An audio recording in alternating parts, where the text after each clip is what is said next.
चित्रकूट में आरती की तैयारी करो। चित्रकूट में एक माताजी अपने बच्चे के साथ नहाने गई, मंदाकिनी में स्नान किया। उनका बच्चा मंदाकिनी की धार में बह गया। 6 साल का बच्चा था, बिल्कुल सत्य घटना बता रहे हैं। 6 वर्ष का बच्चा मंदाकिनी की धार में बह गया। वो माताजी रोने लगी। सब लोगों ने कहा रो मत, अब तो बह गया।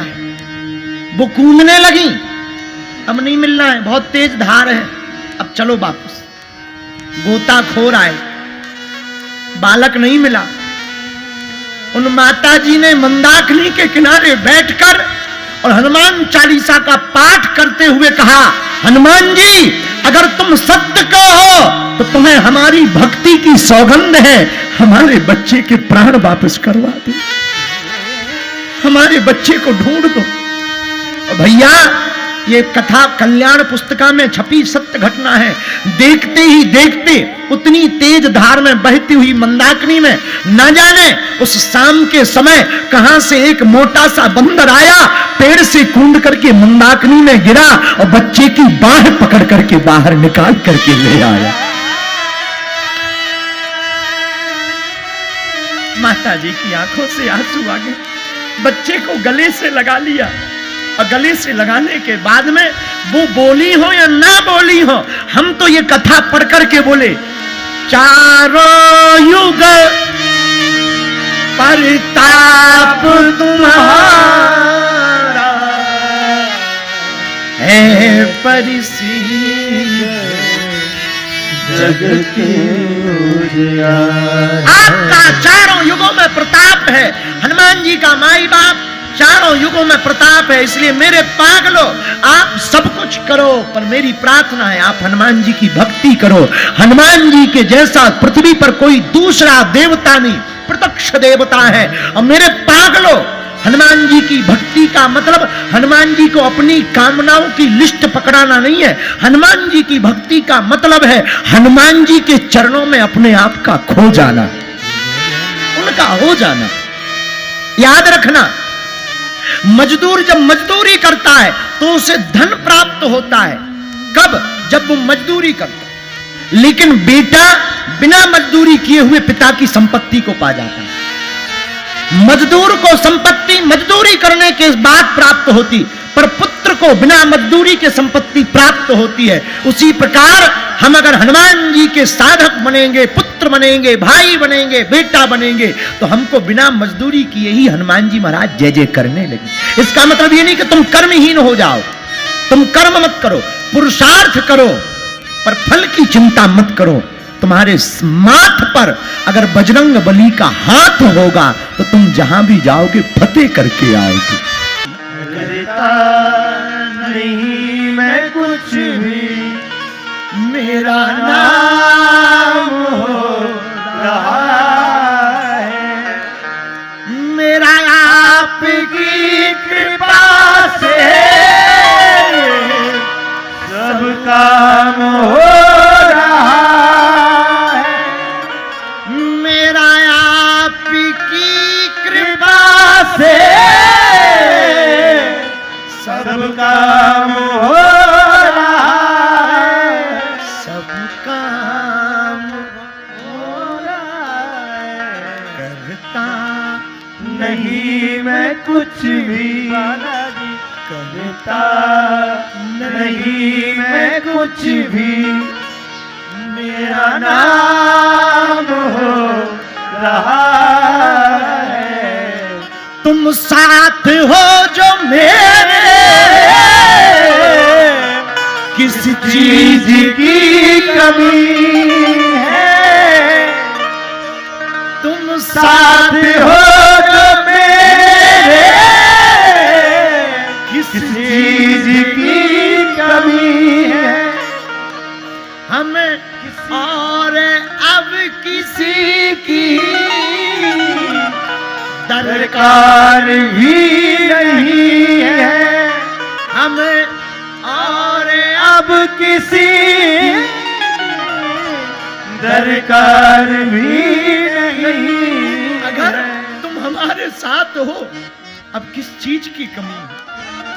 सब कुछ तो मिल गया। जिसे हनुमान जी मिल जाते हैं उसे सब कुछ प्राप्त हो जाता है भैया। जिसे बजरंग बली मिल जाते हैं उन्हें सब कुछ प्राप्त हो जाता है। इसलिए भैया भटको मत, अटको, हनुमान जी के चरण पकड़ो। अगर तुम हनुमान जी के चरण पकड़ोगे, दुनिया की कोई भी शक्ति तुम्हारा बाल बांका नहीं कर पाएगी। अंत में आज की कथा हम विराम कर रहे हैं, लेकिन हनुमान जी से कहते हैं, चारों युग प्रताप तुम्हारा है प्रसिद्ध जगत उजियारा। आपका चारों युगों में प्रताप है, ऐसे ही छाया रहे, ऐसे ही बना रहे। हमारा प्रताप नहीं, प्रभु आपका प्रताप है। आपके ही बल से हम बलवान हैं। जिस प्रकार सूर्य की रोशनी को पाकर के बाकी तारे टिमटिमाते हैं और चांद भी टिमटिमाता है, सूर्य की रोशनी को पाकर के सूर्य ऊर्जा की प्लेट रोशनी को कैच करके उजाला प्रकाशित कर देती है, वैसे ही हम लोग भी पूर्ण परब्रह्म परमात्मा की सैटेलाइट से टिमटिमा रहे हैं, जुगजुगा रहे हैं, जग रहे हैं। ये हमारा तुम्हारा प्रताप नहीं है, ये हम कर रहे हैं, ये मूर्खता है, ये भगवान करवा रहे हैं, यही विद्वत्ता है। अच्छा हम सोचें, हम या तुम में से कोई सोचे बाहरे हम कर रहे। कथा करवाने वाले यजमान को घमंड हो जाए, बाहरे हम कथा करवा रहे। भगवान को कुछ नहीं करना है, एक ठैया तूफान आना है, पूरा टेंट फेंक जाएगा। बोलो जय बजरंग बली की। लो हो गई कथा, चलने दो पंडाल खाली में कथा है। और कथा बोलने वाले वक्ता को घमंड हो जाए, बाहरे धीरेन्द्र शास्त्री जी हम कथा कर रहे हैं, भगवान को कुछ नहीं करना, दिमाग का एक तार ढीला करना है। लो पंडित जी पागल हो गए। कथा सुनने वाले ही टमाटर फेंक फेंक मारेंगे। बोलो जय बजरंग बली की। अभी हमारे मुंह से किसी का नाम उल्टा फुल्टा निकल जाए, कुछ लोग यहाँ बैठे हैं, गणमान्य बैठे, संत बैठे, हमने एक जगह कह दिया, कई लोगों को आग लग गई। हम तो सत्य बोल देते हैं, लोगों को आग लग जाती है, हम करें क्या। एक जगह 2-3 संत बैठे थे, आप लोग बुरा ना मानना महाराज जी, हरो, क्योंकि हम पतले शरीर के हैं, मर जाएंगे। हमने एक जगह कह दिया, कुछ संतों ने कच्छा तो त्याग दिया, इच्छा नहीं त्यागी, उन्हें आग ही लग गई, हमारी ठटरी बार रहती थी। अब हम गलत क्या सही कह देते, तो छोटी छोटी बात ही कई बार इतनी घातक हो जाती है कि पता नहीं चलता। अच्छा बोलने वाले को बाणी ही वरदान होती है और बाणी ही श्राप होता है। ये जीभ बड़ी खतरनाक है। एक बार दांतों की लड़ाई हो गई। लो सुनो नई बात। जब दंत न थे तब दूध दिए,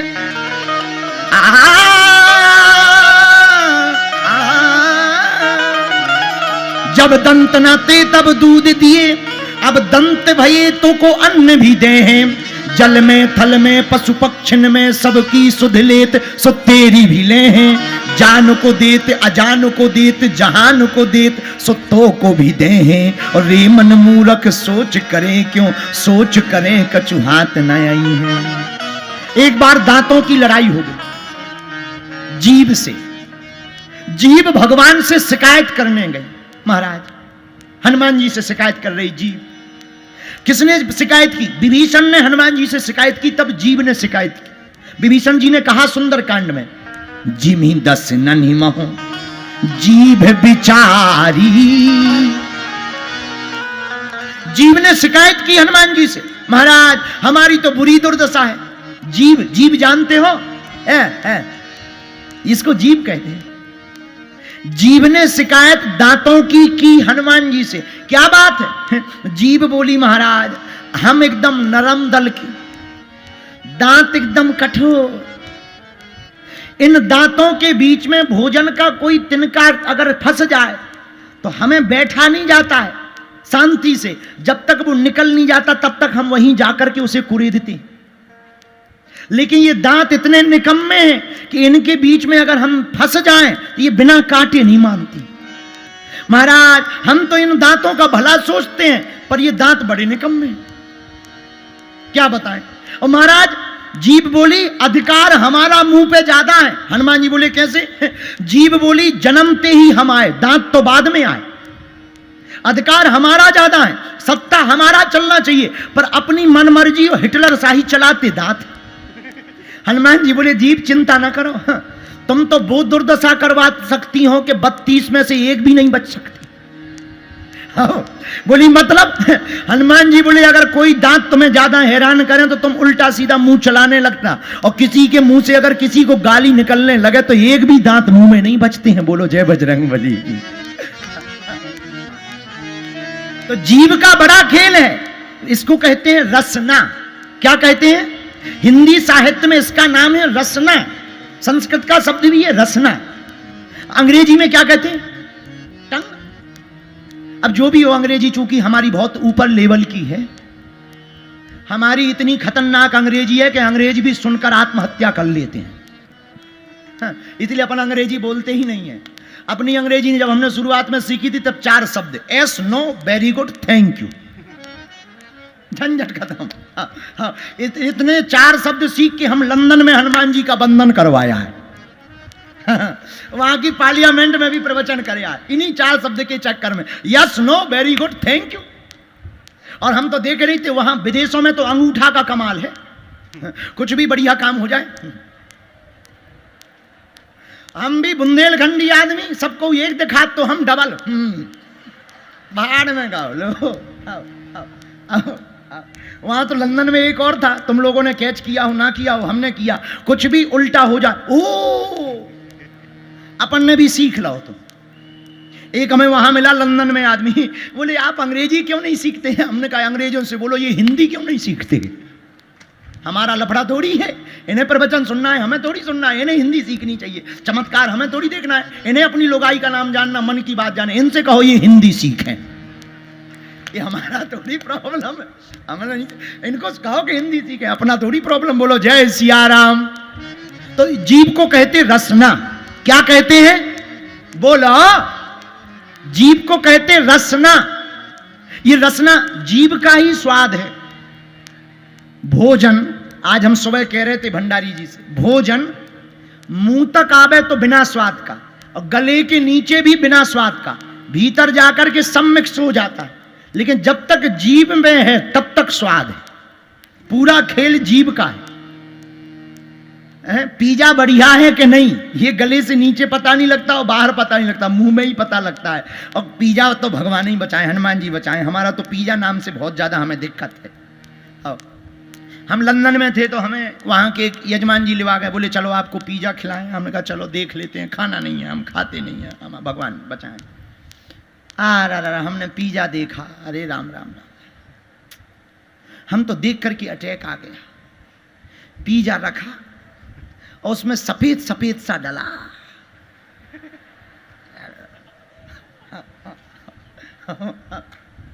अब उसका नाम जो भी हो भगवान जाने। और खाने वाले भी जब उसे खाते, हम किसी भी अन्न की बुराई नहीं कर रहे हैं, अन्न माता है, अन्न का कण संत का क्षण व्यर्थ नहीं, पर हम बुरा न मानिए, हम किसी व्यंजन के विरोध में नहीं है, ऐसा हमें बोलना नहीं चाहिए, ये तो विनोद में बोल दिया।